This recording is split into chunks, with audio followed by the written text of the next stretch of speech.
No. There's a lot of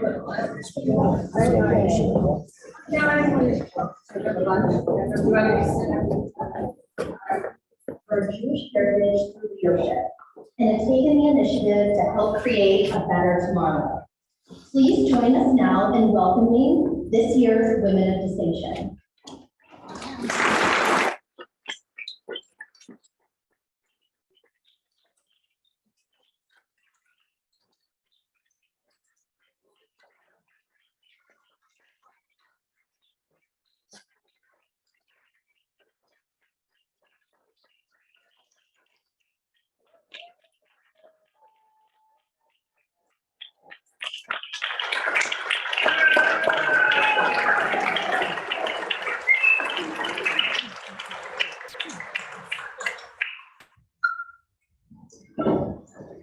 Before we begin our program, I'd like to take a moment to thank RSM for not only generously sponsoring our program this evening, but for all of the work they do for our organization. RSM is the Tampa JCC's and Federation's audit and tax firm and is one of the largest independent public accounting firms in the Tampa Bay area. They have a large not-for-profit practice with a team of professionals who understand the unique needs of nonprofit organizations like ours. Staff has proven to be responsive, caring, and trustworthy advisors. We are so grateful to RSM for their support. Please join me in welcoming Bo Brault and Raheem Smith from RSM to tonight's event, and please stand so we can recognize you.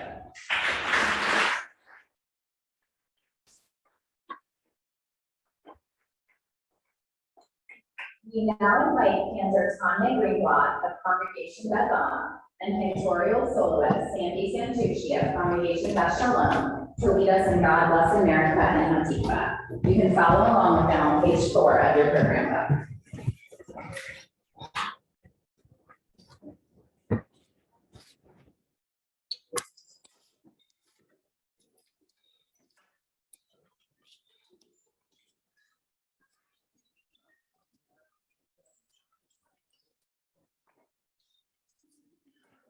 God bless America. Let that stand beside her through the night with the light from above, from the mountains to the prairies to the ocean wide with foam. God bless America, my home, sweet home. God bless America, my home, sweet home.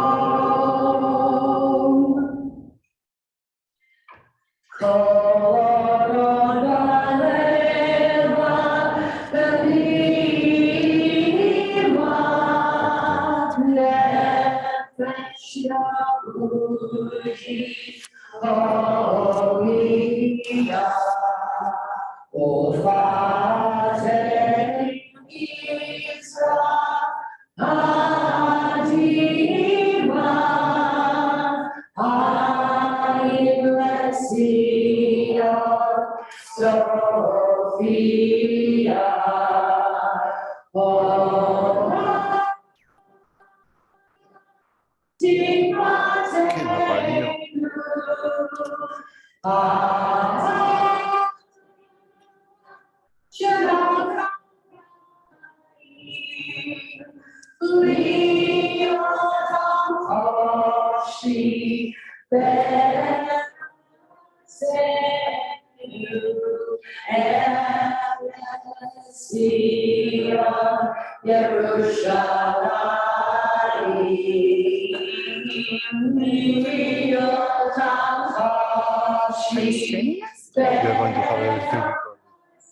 You're going to have everything recorded. Oh, okay. I'm streaming it, but nobody's there. Okay.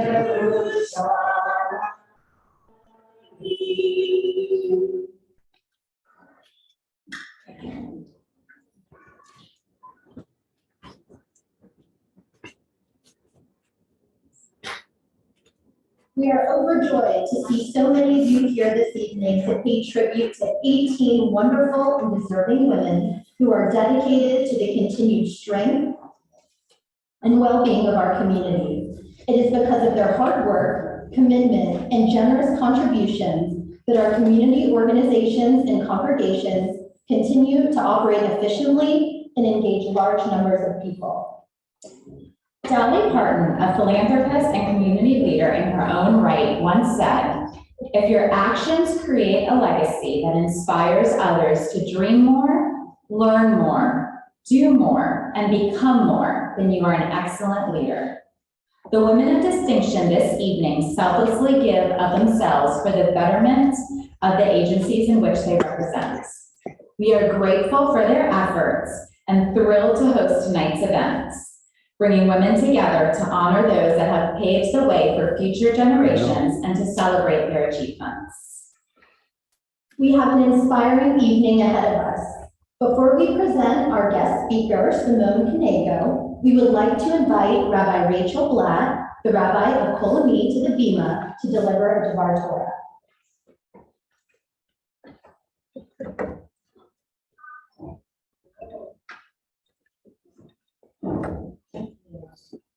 Erev Tov.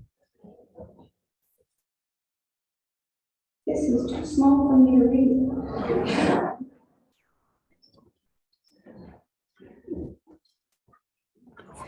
Our parsha this week begins with a rather famous wrestling match between Jacob and an angel that our rabbi suggests is Jacob actually dreaming of a fight with his brother Esau, from whom he's fleeing. The story of sibling rivalry is a common trope in our biblical stories. Isaac and Ishmael, Jacob and Esau, Joseph and his many brothers. So why not include Rachel and Leah in that list? Our text certainly paints a picture of the two sisters feuding. I'd like us, however, to imagine this week's Torah portion, Vayetze, through the eyes of the woman in the parsha.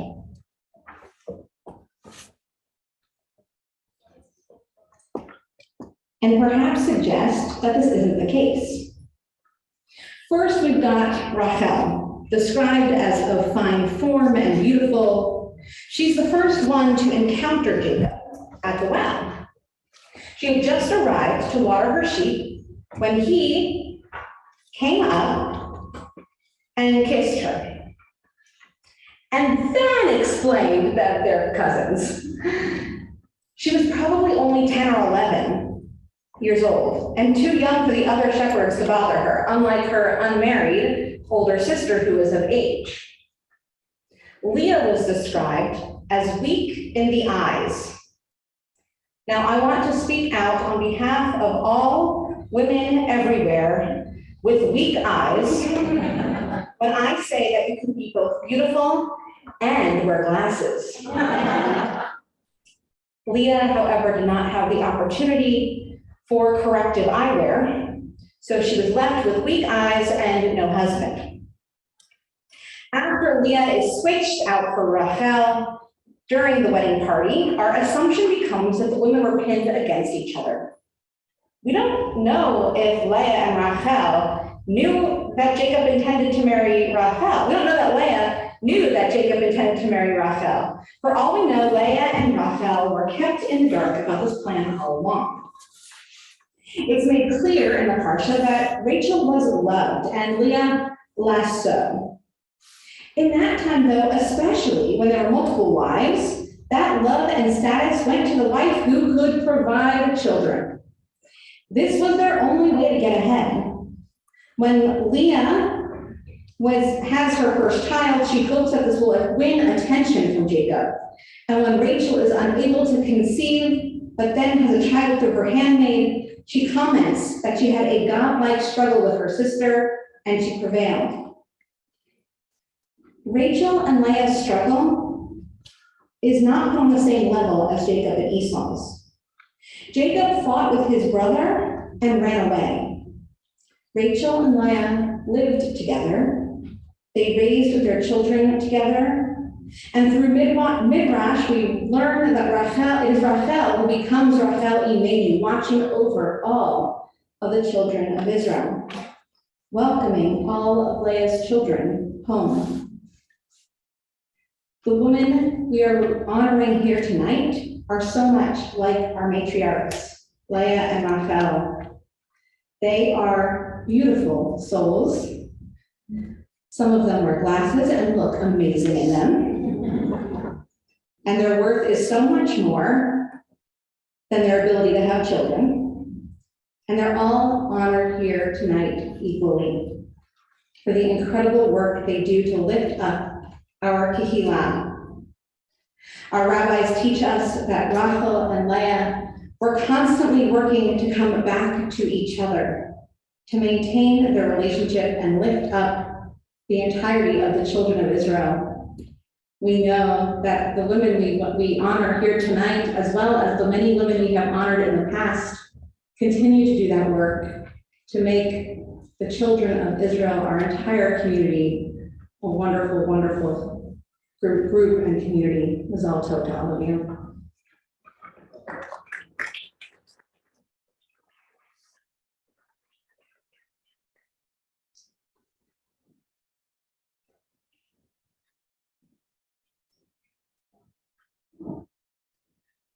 Thank you, Rabbi, for your thoughtful Dvar Torah. My name is Karen Waxman. Tonight's program unites Jewish women who have shared their strong leadership skills, their deep commitment to Jewish life, and significant acts of kindness. The Women of Distinction program was renamed in memory of my mother, Bobby Carpay, in 2009. Though my mom would have felt honored to be recognized this way, she would not have expected it. It was a gift of gratitude to honor her for her long and stellar service to the community. For my father, George, it was a gift of gratitude to her memory, a way of saying thank you for sharing the same vision, investing their time and resources in this community where they raised their family and built their life for almost 6 decades together. Like so many of the women being honored here tonight, my mom led with her heart as well as her mind. Her actions spoke more than any words she ever said in front of a large group. She had a quiet confidence, a great sense of humor, and an amazing positive attitude. She was warm, graceful, calm, and a guiding force in our community. Her style inspired participation and fostered inclusiveness. The Tampa Bay Jewish community is thriving with many capable, energetic, and dedicated leaders. And tonight, we honor these women of distinction with appreciation and respect.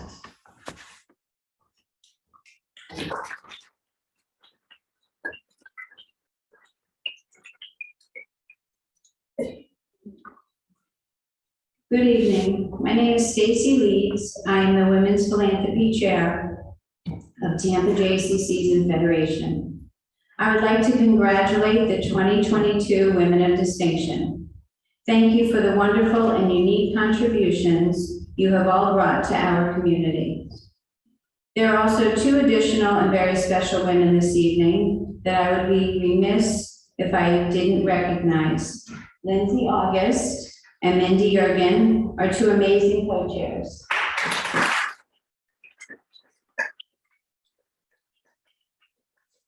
Thank you for being a part of such a beautiful program this evening. Now I have the pleasure of introducing our guest speaker. In her early years, Simone earned a Master's of Accounting from the University of Florida and began her professional career as a certified public accountant. Soon she realized that her passion wasn't numbers, it was helping people.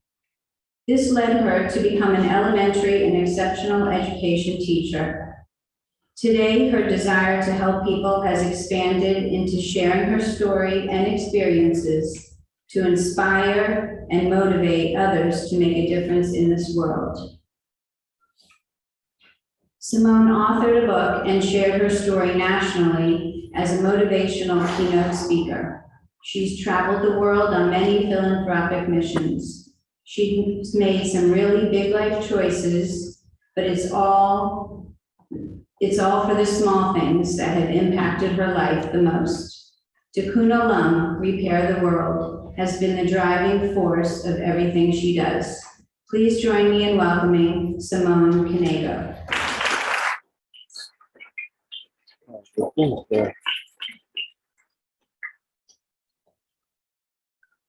Good evening. Our lives are made up of stories. Our stories are what connect us. Our stories make us human.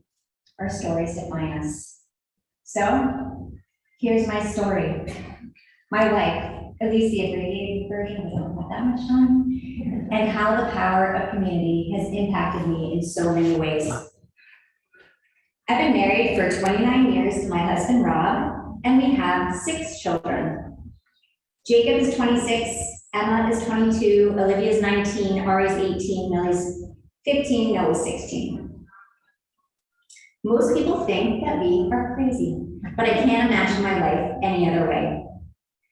I grew up in Buffalo, New York in a Jewish household and attended Jewish day school. I was bat mitzvahed, and my mom saves everything, so I have this great photo of me. I went off to college when I was 17, got married at 21 while I was working on my master's in accounting, and gave birth to 3 children by the time I was 30.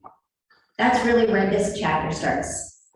Although we had 3 children, we didn't feel like we had enough chaos in our lives. We could have had another biological child, but we chose to adopt. Adoption was not a decision that we took lightly. For each adoption, our entire family took a blind vote. In order to proceed with an adoption, the vote had to be unanimous. Not once did any of us vote no. I remember asking Olivia why she didn't hesitate when she voted yes. She said, "Mom, we're talking about the life of another child. How could anyone vote no?" She knew I would have to commit countless hours to the adjustment of her new sibling, hours that would no longer be devoted to her. But never once were any of our kids resentful. They just joined in and helped out with whatever needed to be done. Now you can see that I'm speaking in the past tense because now that they're all teenagers or young adults, helping out is a bit more difficult to define for them.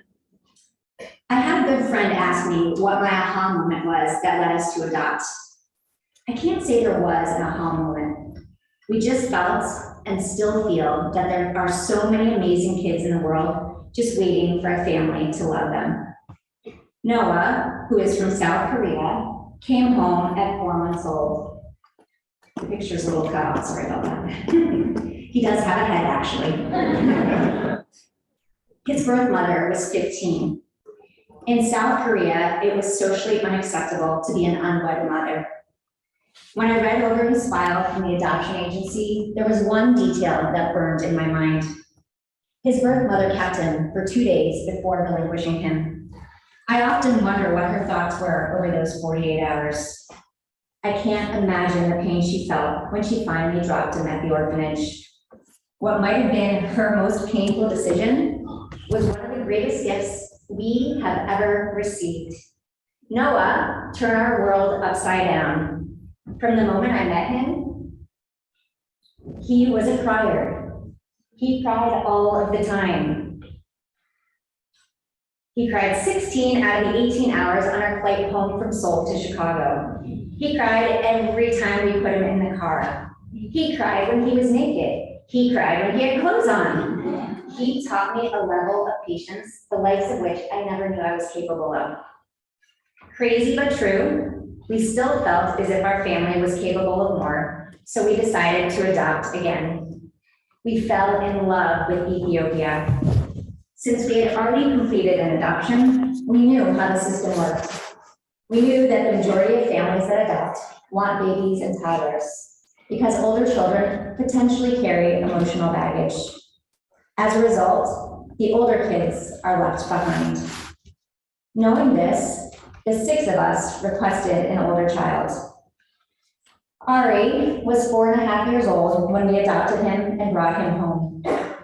I was sitting in a Federation parlor meeting, the first Federation event I had ever attended in my life, when I received a call from our adoption agency.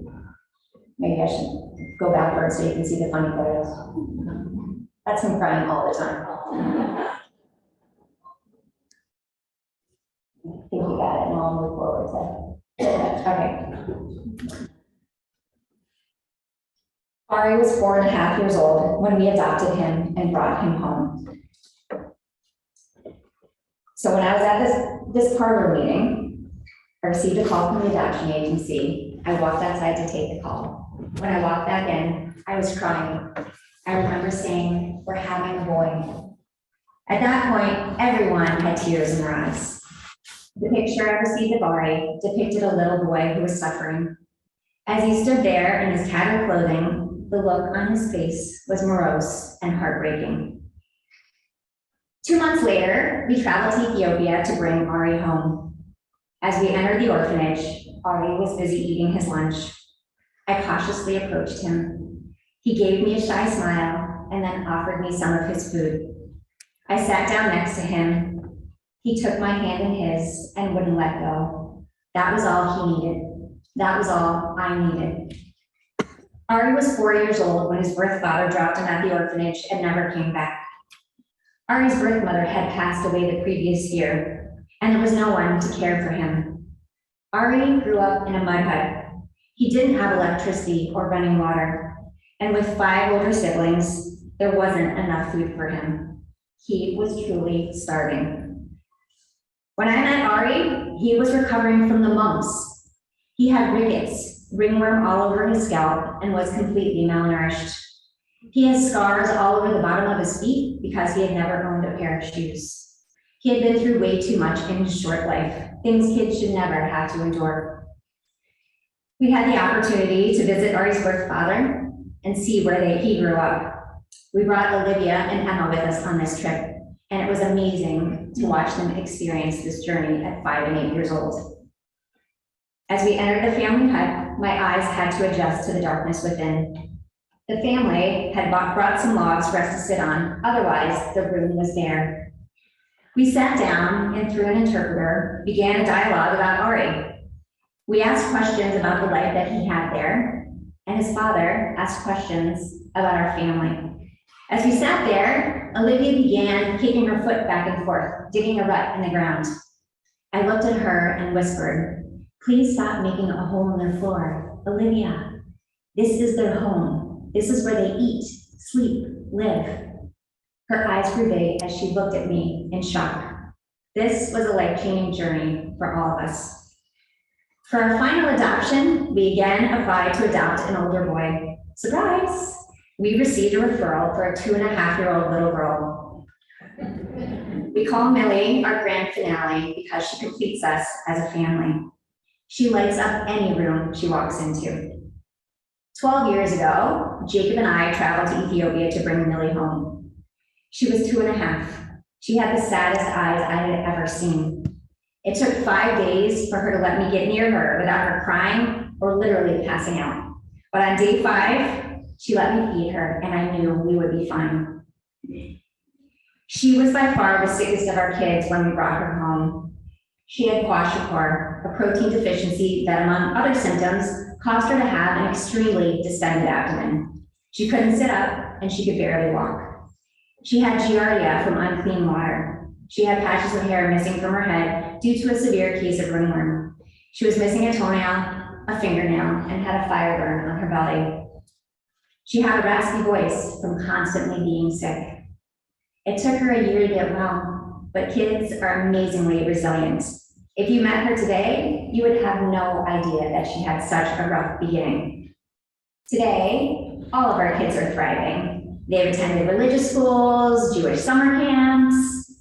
Jacob is working in Greensboro, North Carolina as a materials engineer. Emma graduated from Brandeis in May, and she stayed in Boston to work. Olivia is a junior at Ford and Lincoln Center.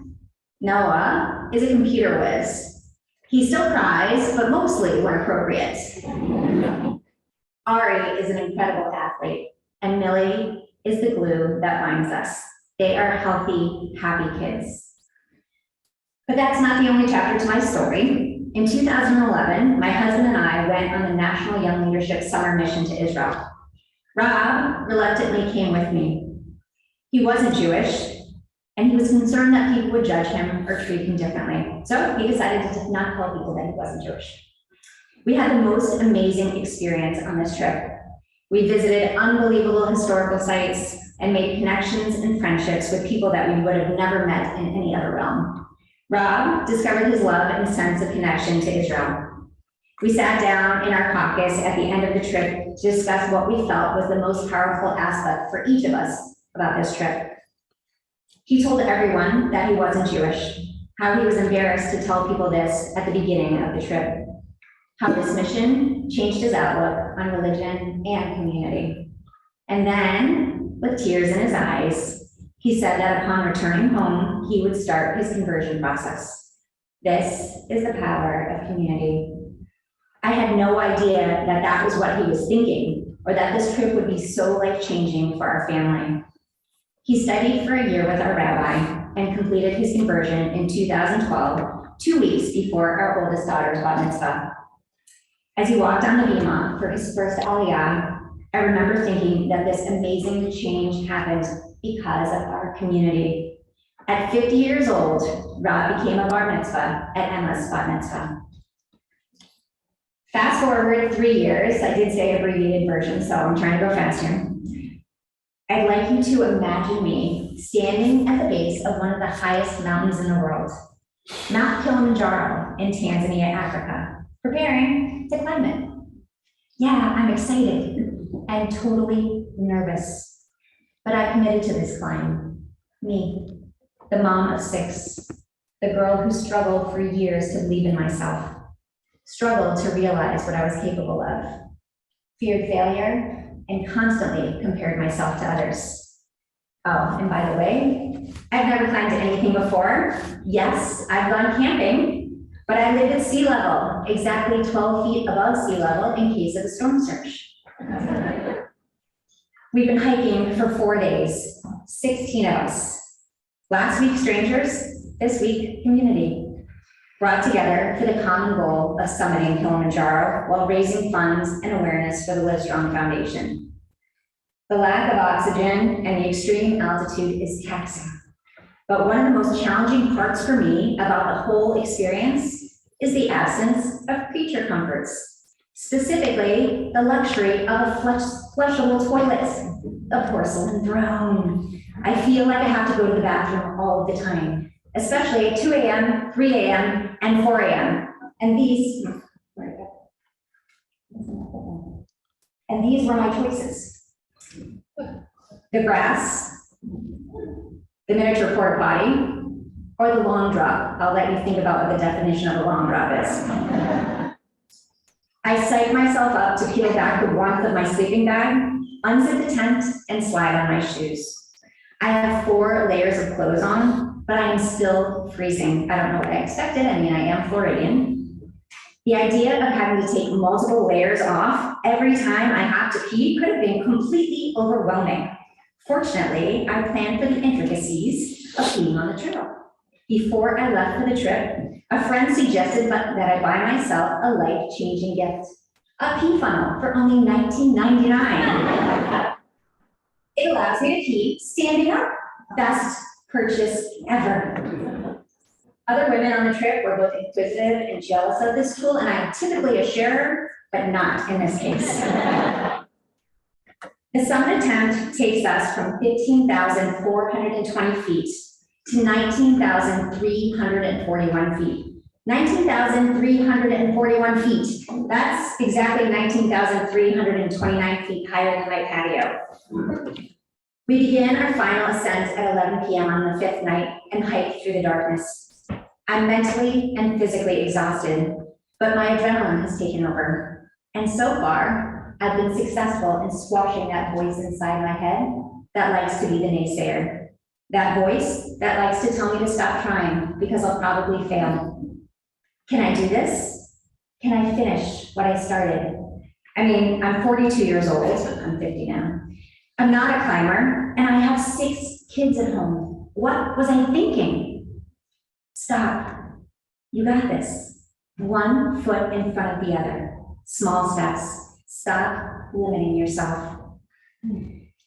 As the sun starts to show itself from behind the surrounding peaks, we push ourselves through one more switchback and realize that we have made it to the top of the first volcanic peak.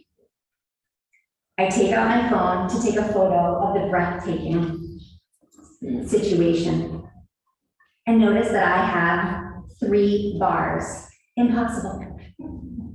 I dial my home number and my husband answers the phone. The tears are flowing and then freezing to my face.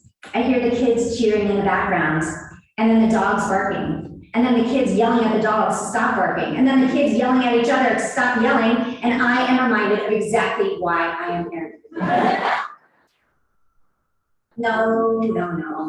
Not to escape the chaos I call home, but to finish what I started. To prove to myself that I can do this because I believe in myself. I truly believe in myself for the first time that I can remember. Short-lived moment as the phone line cuts out.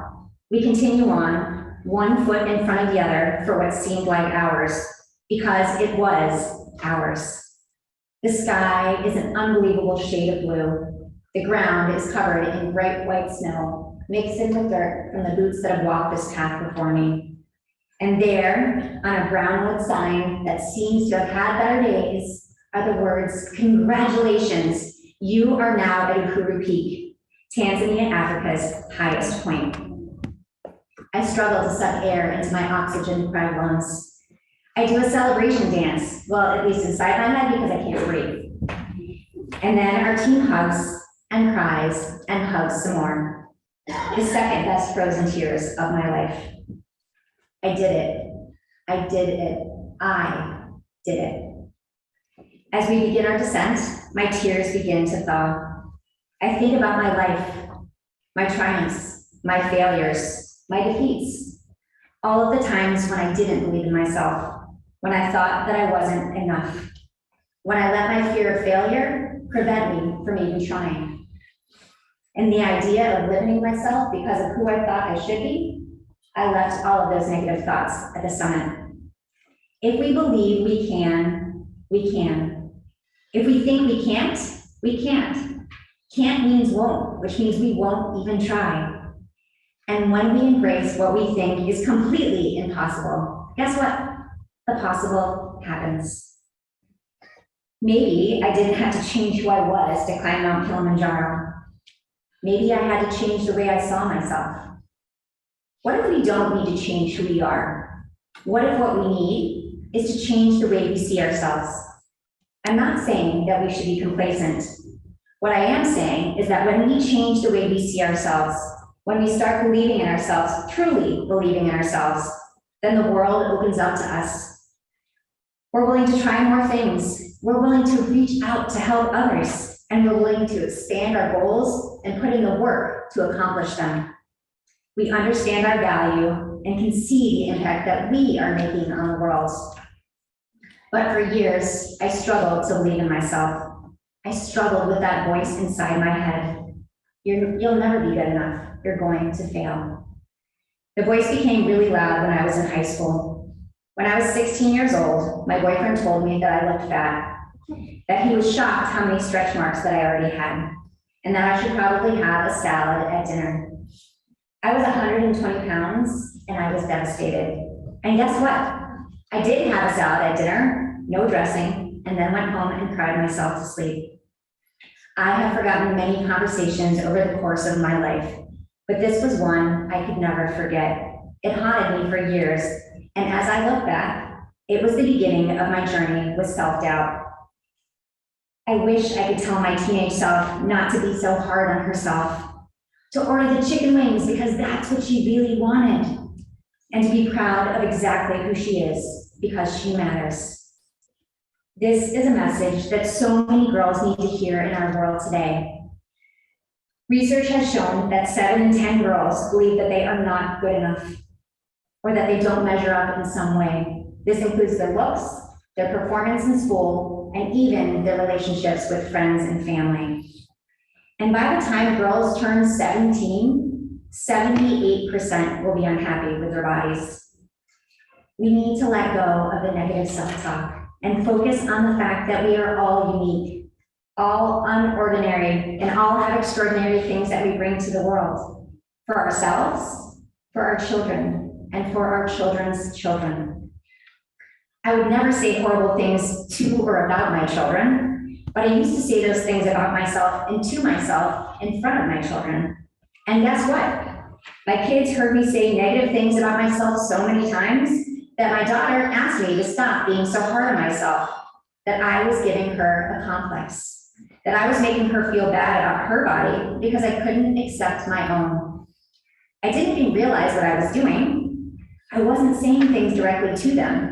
Half the time, I was probably muttering under my breath, but the impact was the same. And I know that I'm not alone in this.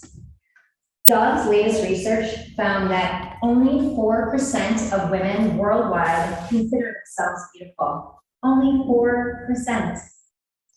35% of people in our country believe in aliens, yet only 4% of women worldwide believe that they are beautiful. And then one day, I was sitting in a women's empowerment luncheon wearing clothes that were too tight and completely uncomfortable because I had gained some weight and refused to accept the fact that I should buy some new outfits, sitting there feeling like I'm the only one in the world that struggles.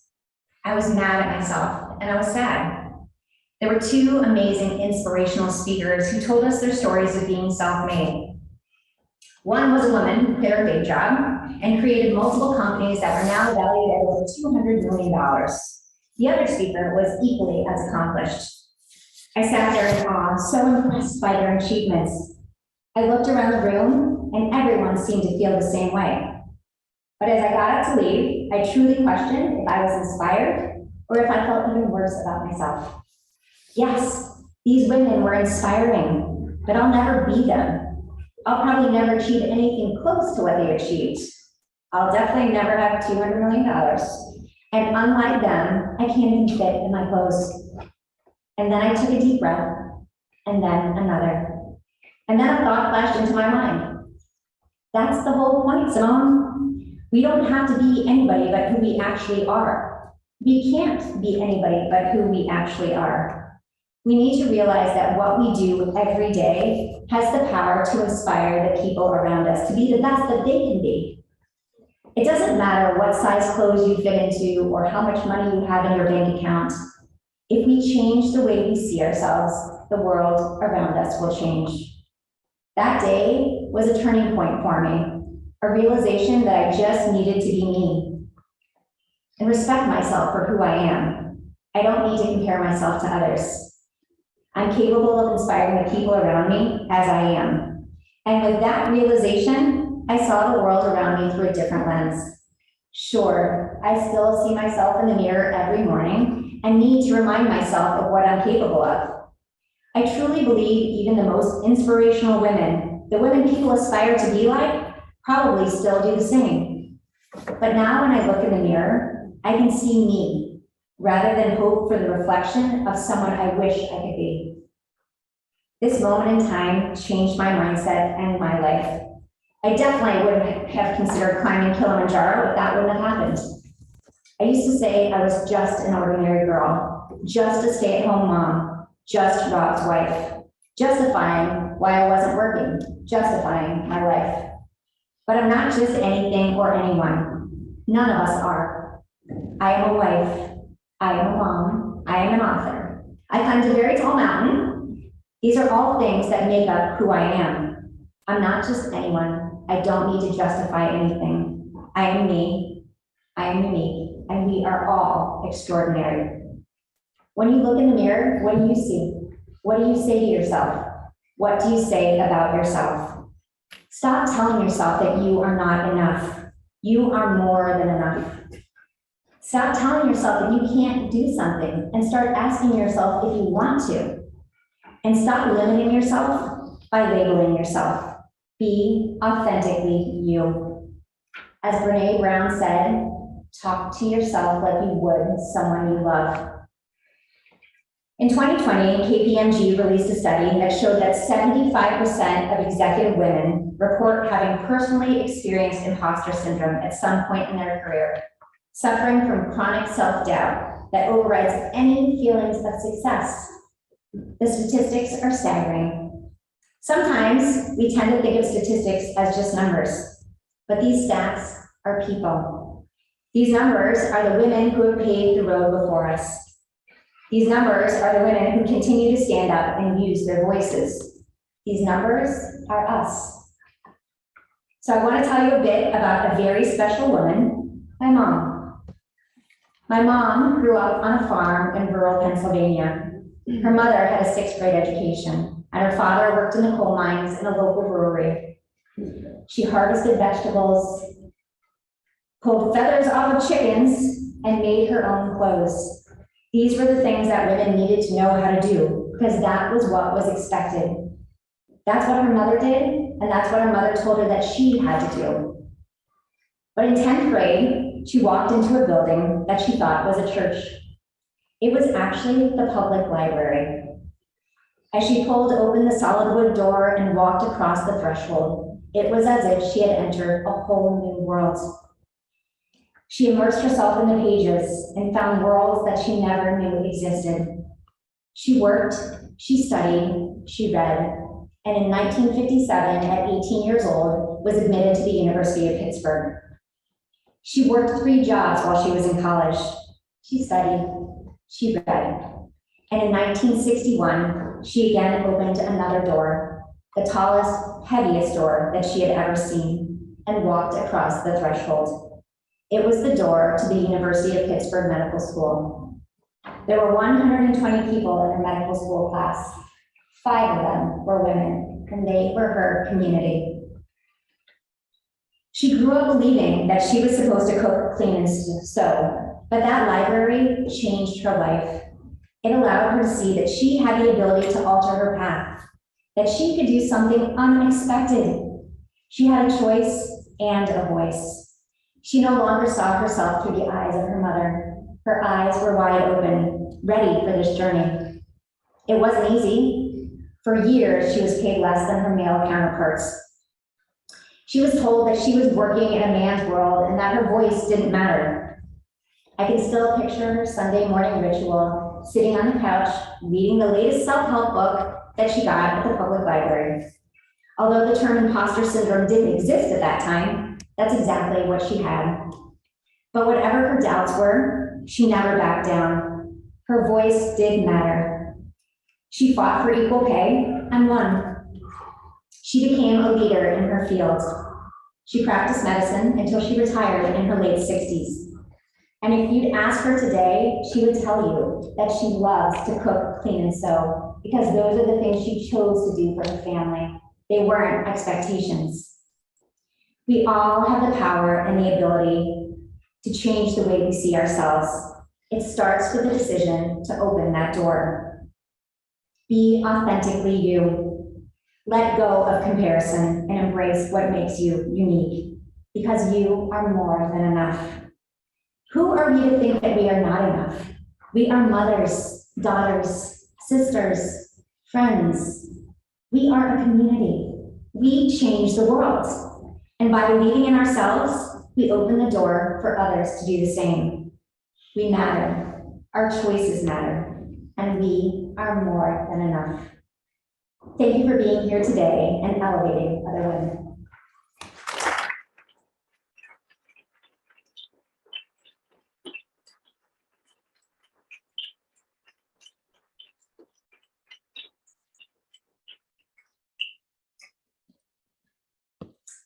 Wow, we are so fortunate that you are here with us this evening, Simone. Your story was beautiful, inspiring, and heartwarming, and brought tears to my eyes. Thank you for reminding us that we should embrace the power of believing in ourselves and embrace what makes us unique. Throughout the many years of the Women of Distinction program, over 330 outstanding volunteers and community leaders have been recognized. If you have been honored as a Woman of Distinction in the past, please stand so we may recognize you again tonight.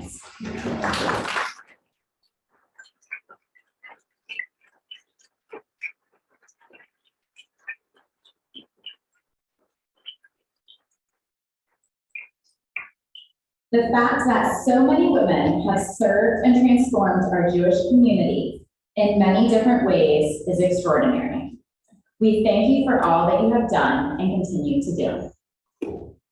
The 2022 Bobby Carpe Women of Distinction are 18 commendable women chosen by the organizations they represent for their leadership and volunteer commitment. You can read their full biographies in the program book. Many have volunteered in other areas of the community, not just for the agency they represent tonight. Mindy and I will introduce each individual, and we welcome you to congratulate each one with applause following the presentation of her award. We ask that any flowers or other tributes be reserved until the end of the program. Jennifer Garbowitz, the Florida Holocaust Museum. Jennifer has been an active and engaged member of the Florida Holocaust Museum's Board of Trustees since July of 2020. She assists in special museum projects like the new Corporate Diversity, Equity, and Inclusion Initiative and special fundraising campaigns. This year, Jennifer has taken lead on the museum's annual To Life Benefits, the museum's biggest annual fundraiser, as co-chair. While the event takes place in February, the planning and organization is a year in the making. Jennifer's commitment of her time, expertise, and experience are instrumental to the event's success. In addition to her volunteer work at the Florida Holocaust Museum, Jennifer serves on the board of the Homeless Empowerment Project, as vice chair of the Board of Trustees for HCA Florida St. Petersburg Hospital, as well as chair of the President's Council for CFA Institutes. She is a current board member of the WebTalk Inc. and Airville. In the past, she has served on the Board of Trustees of St. Anthony's Hospital Foundation, American State Theater Company, and the CFA Society of Tampa Bay.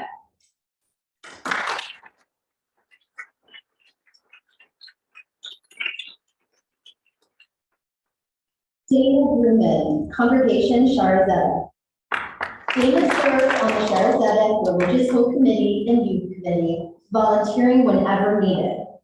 Always active in sisterhood, Dana joined the board in 2012, serving as Vice President of Religious Programming, Vice President of Social Programming, and Treasurer before becoming co-president in 2020. Dana took the helm of ensuring that our sisterhood remained active throughout the challenges of COVID. She was consistent with communication, both to the group and individually, and made sure the women of our sisterhood knew they remained a part of the community, even when they couldn't gather in person. Dana now serves on the Board of Trustees and is a trusted leader of the congregation.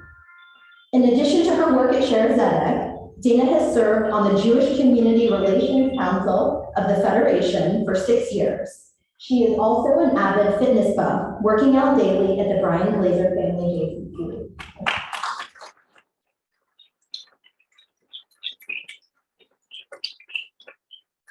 Jennifer Halls, Congregation Colony. Over her many years working at Congregation Colony, Jen has accomplished so much.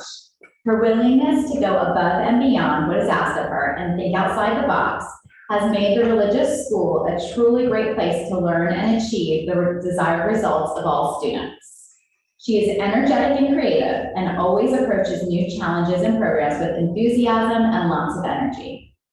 In addition to all Jen does for Congregation Colony, she is a high school teacher in Hillsborough County in her 26th year, teaching social studies as well as sponsoring many clubs including a Jewish club, debate club, and even a breakdance club. She has been a member of Hadassah since 2000, serving as Tampa Amit Young Women's Hadassah president from 2003 to 2004. Jen loves camping, and her goal is to visit all the national parks. She's already visited at least 30.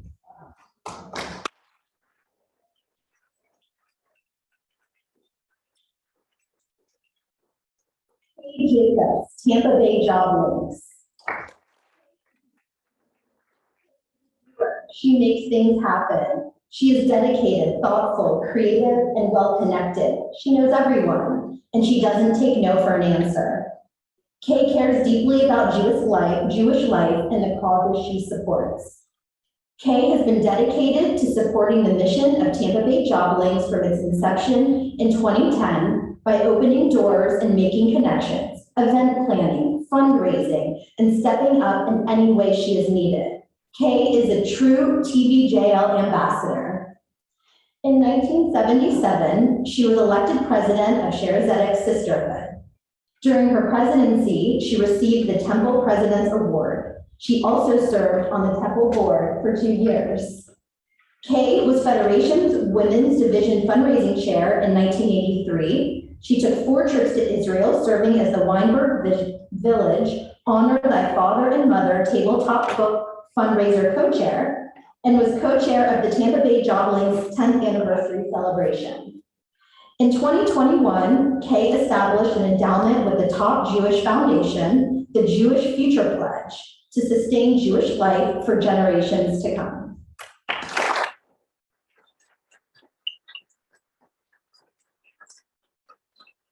Lauren Jacobson, Congregation Rodef Shalom.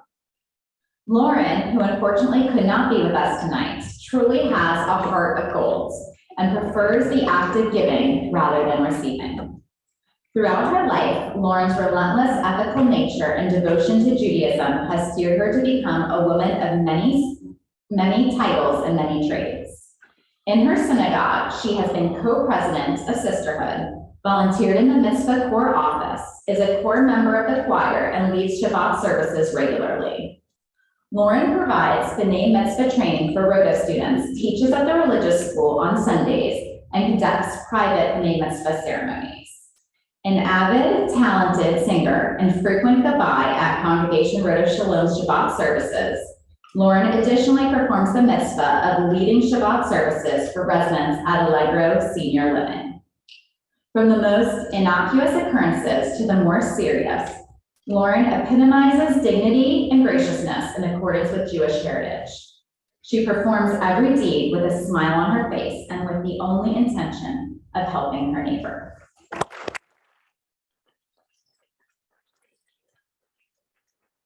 Lynn Taylor, Congregation Beth Shalom, Brandon. Congregation Beth Shalom for 15 years and is currently a voting board member. When the editor of the monthly newsletter, The Kibitzer, resigned in July 2021, Lynn saw a void and decided to take on the responsibility of publishing the newsletter. It takes skill and creativity to edit the newsletter, and Lynn has made The Kibitzer into a publication of which the congregation can be proud. Members are eager to receive and read it. Lynn recently joined the Ritual Committee. She has been one of the resident bankers for Congregation Beth Shalom and keeps the freezer full of challah. She enjoys reading, knitting, and playing mahjong with her friends. Lynn is definitely an asset to Congregation Beth Shalom of Brandon.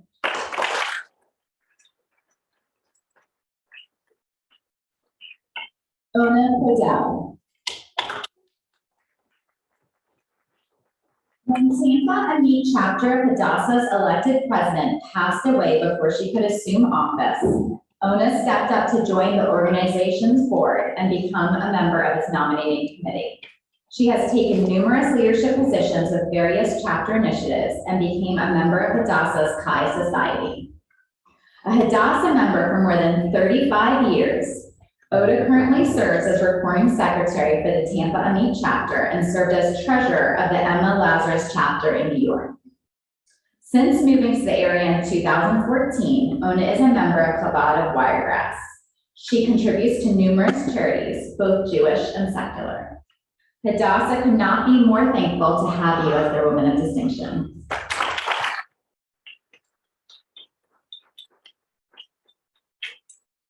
Ellie Probasco, Tampa Jewish Federation.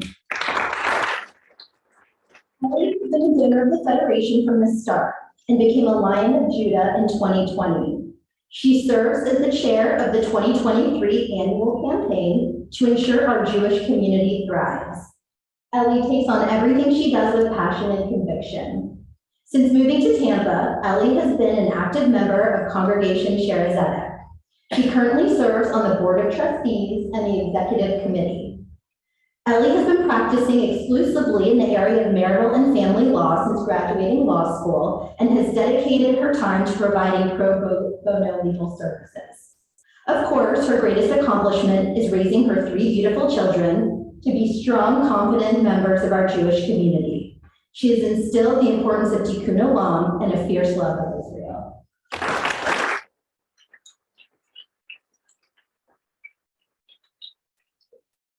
Michelle Robbins, Weinberg Village Assisted Living Facility.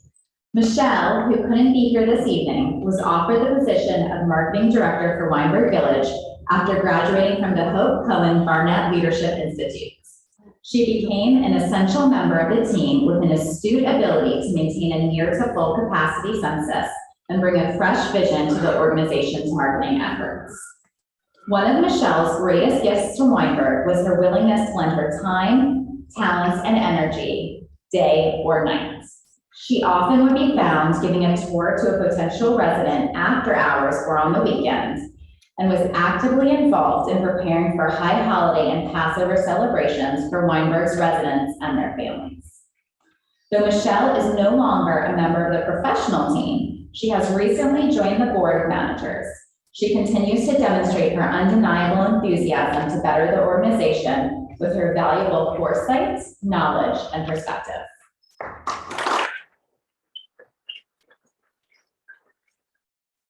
Hillary Rosenberg, Congregation Beth Am. Tremendous asset to Beth Am, having served in many capacities. She facilitated Beth Am's Itty Bitty program, an introduction to Judaism for the youngest children. After serving as the assistant religious school director, she became the director about 10 years ago. She also directs Beth Am's Purim Spiel every year. Hillary and Beth Am decided to transform its religious school program for upper level students so that it would be more enjoyable and educational at the same time. The curriculum was changed to be more hands-on and project-based to provide the students a chance to learn about Judaism by focusing on a concentration they're passionate about, be it the arts, technology, the environment, or almost anything else you can imagine. With the new curriculum in place, the religious school is thriving. Hillary is a most deserving recipient of this award, and Beth Am is proud and pleased to honor her as their woman of distinction.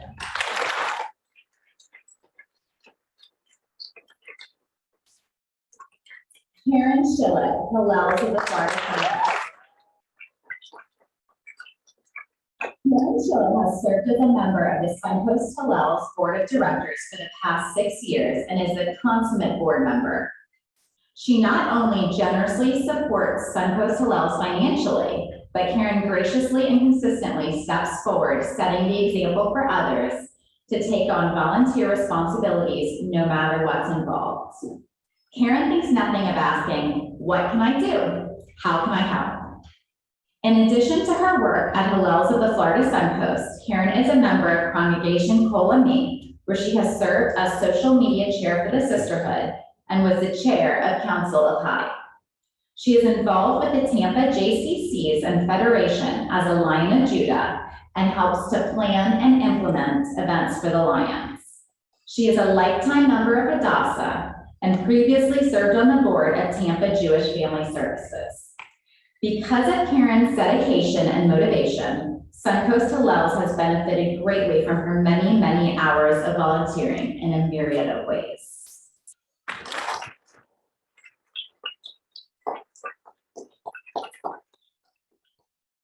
Francine Chabal, Jewish Community Centers. When Francine found the Tampa JCCs and Federation, she expressed her excitement in discovering a welcoming place that offers so many opportunities to find friends, volunteer, and participate in many programs. Since joining the JCCs, Francine goes to the gym to stay healthy, volunteers her time every Monday to help in any way she can. There's no job too big or too small. She will help stuff envelopes, research for program ideas, fill in as a news talk moderator, and even schlep heavy supplies to make sure we're able to support those who need it most. In addition to sharing her time, Francine financially contributes to the JCCs and Federation as a Lion of Judah to help those less fortunate in the Jewish community and beyond. When Francine sets her mind to accomplish something, she does. She's a wonderful person, and the JCCs and Federation is grateful for her and all she does to help. She is truly a woman of distinction.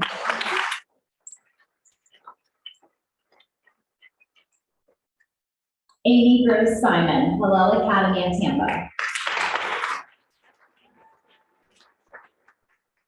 Amy selflessly and gracefully takes on numerous projects that greatly benefit Hillel Academy. She has served in many leadership roles for the school, including the Parent Association, the Strategic Planning Committee, and the Welcome Wagon Committee for New Families. As the coordinator of the auction committee, Amy plays a significant role in the success of Hillel's Gifts of Gold Gala, the school's largest annual fundraiser. On any given week, Amy can be seen volunteering to set up events and chaperoning class field trips. A member of Junior League of Tampa, Amy currently works with United Synagogue of Conservative Judaism's Teen Engagement Department. She is a former preschool administrator at Congregation Shahari Zedek, as well as a former director at the JCC Preschool North Branch. If there's a need, Amy fills it with a smile on her face. She is amazingly giving and truly loves Hillel and the Tampa Jewish community.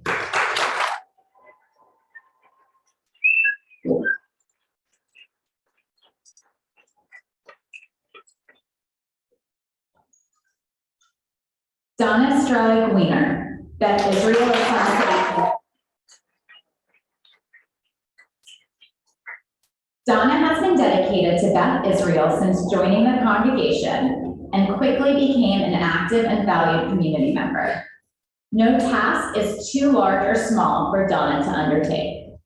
She currently serves as co-president of Sisterhood. She served as membership co-chai, orchestrating High Holy Day, Hanukkah, and Purim gift bags for the entire congregation during COVID so that congregants would continue to feel connected to Beth Israel. Donna combines her creativity and computer skills as editor of the Temple newsletter. She is a valued member of Beth Israel's technology team, responsible for streaming weekly Shabbat services and other Temple events.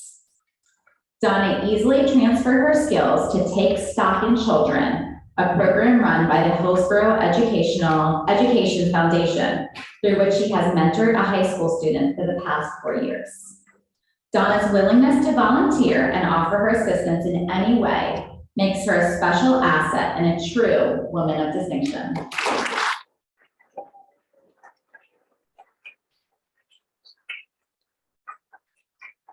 Beth Tannenbaum, Israel Bonds.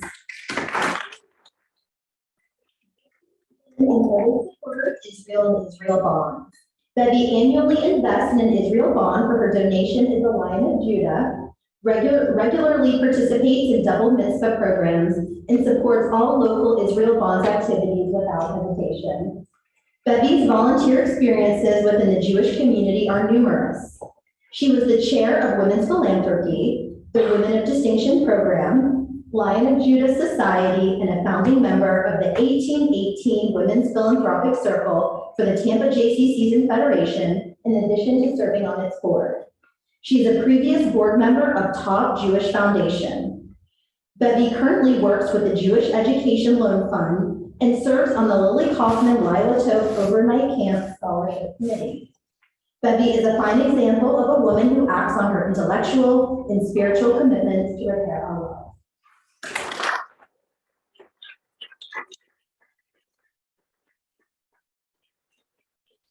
Lisa Tablin, Tampa Jewish Family Service Corps.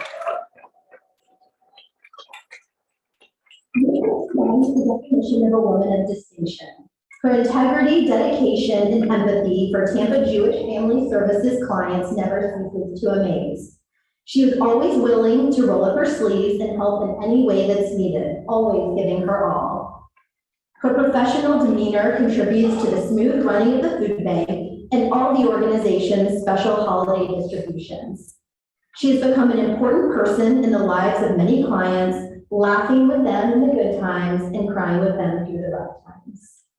She has taken on numerous roles at Congregation Kol Ami, everything from committee work to sisterhood president to serving on the board of trustees. Outside of the Jewish community, Lisa is extensively involved with Gulf Coast Dental Outreach, a program helping low-income patients afford quality dental care. TJFS will forever be grateful to Lisa for her dedication over the past 15 years and 12 years of service as its food bank volunteer liaison.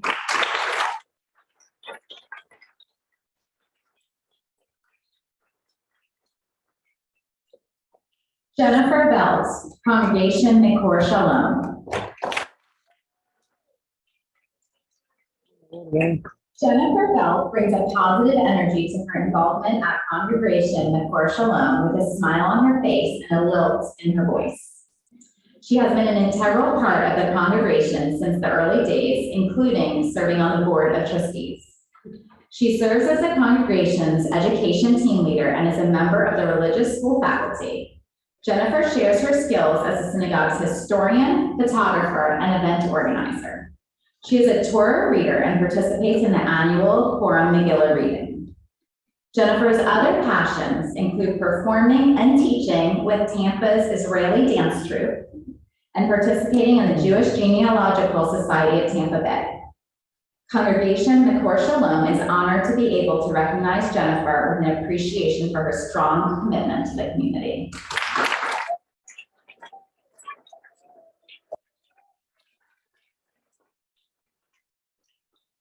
Ellen Weiss, Top Jewish Foundation.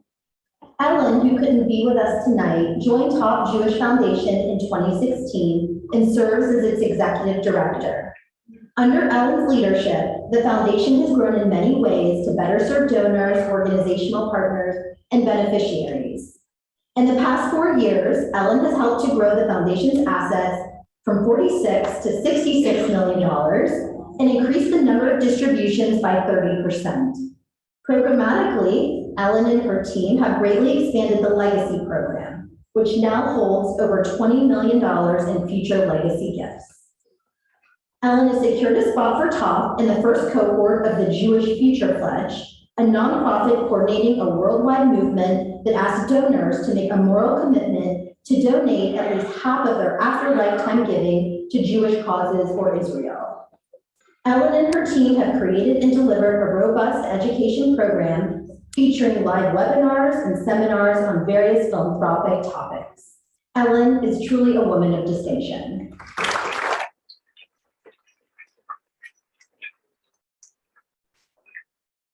We would now like to invite Rabbi Carla Friedman of Congregation Beth Israel to say the blessing over the honorees. I'm sorry, and Chazan Jody Sarah Lever. My apologies.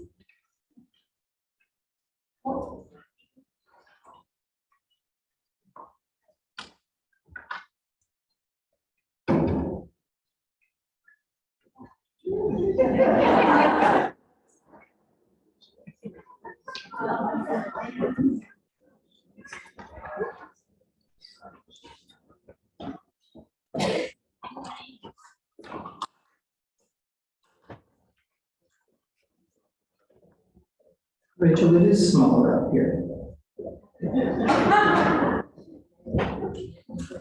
I have been asked to offer a blessing for our honorees this evening, and I asked myself, what blessing can I offer? In Jewish thinking, God is the source of all blessing. We humans do not have that power. But we Jews say blessings all the time, right? Right? Right? Right? Right. There are 3 types of blessings that we Jews use. The most common form is a blessing over something that God has given us, bread, wine, even the Torah. It is essentially a way of thanking God and at the same time acknowledging the many ways we experience God's generosity to us daily. The second form is the formula we use when we are about to perform an act that fulfills our religious obligations. Asher kidshanu b'mitzvotav b'tzivanu, who sanctifies us with commandments and commands us to fill in the blank. This type of blessing reminds us that we elevate our lives through rituals that make holiness part of our life. We say this when we light Shabbat candles, when we hear the sound of the shofar, when we dwell in the sukkah, and so on. The third type of blessing asks God to bless others at moments of transition, such as B'nai Mitzvah, weddings, and other joyous occasions. We also use this blessing format on behalf of those who had an aliyah to the Torah, and perhaps most familiarly, when we pray for the sick. We ask that the one who blessed our ancestors bless those in need of healing. A familiar line? It is that format of blessing that I, or you, or any one of us can properly use to thank God for the blessing that these women of distinction have been to our various communities, and to also ask God to continue to bless them in the years to come. And if you want to join this blessing, by all means say, I second that, or in Hebrew, Amen. So here's my offer. Mishaberach imotenu, may the one who blessed our foremothers, Sarah, Rebecca, Rachel, and Leah, the one who endowed these women of distinction with inspiration, dedication, and strength to serve our community, may the Holy One of Blessing continue to bless them with health, commitment, and energy, so that they can continue to do what needs doing, with an eye to our traditions and heritage, and an eye to the future. May they continue to be a blessing to us all, and may they go from strength to strength. I'd like to invite the honorees to rise at this time. Those who are able. God, Hamakor, source of all creation, please bless these exceptional women who contribute to the vibrancy of this community, who give of their time and their hearts, who serve this community in ways seen and unseen. May they know that they are immeasurably valued and that they are seen and appreciated and celebrated. May they be blessed with continued strength and success in these most worthy endeavors. May all of us present here today be inspired by their examples and moved to action that will follow their lead, and let us say, Amen. And now I'll invite all of those who are connected in some way to an honoree. Perhaps you're related, perhaps you know each other from the community. I'll invite all of those friends to rise who are able.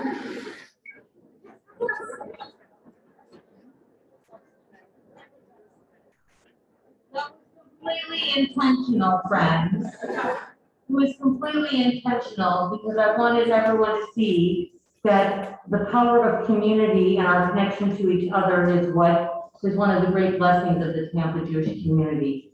And with that, I'll invite everyone to join me in the words of Shehecheyanu. Baruch atah Adonai Eloheinu melech haolam, Shehecheyanu v'kiyamanu v'kiyamanu b'zman ha'aseh. We're grateful to God for the opportunity to celebrate these women on this day and every day, and let us say Amen.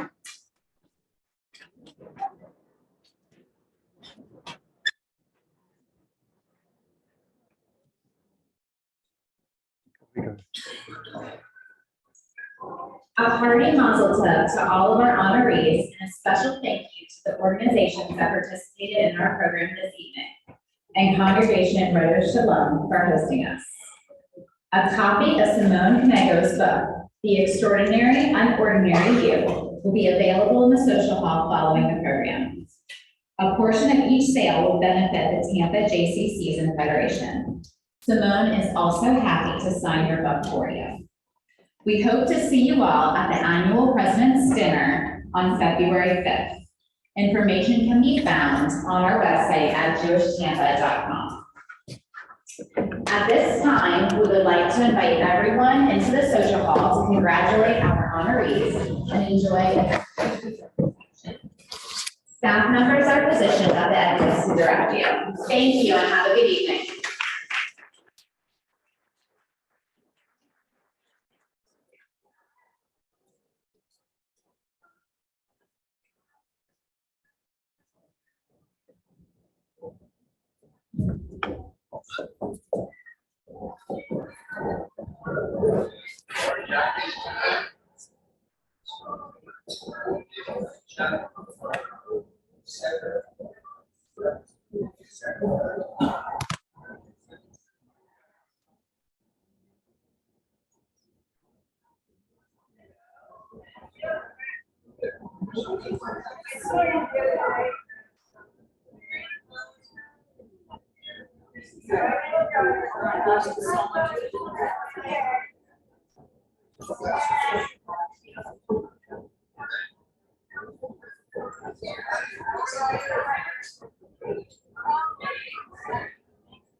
No hay luz ahí. Se nota más.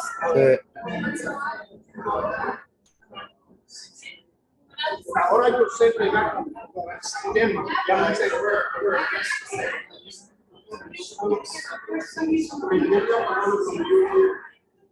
Now he's like.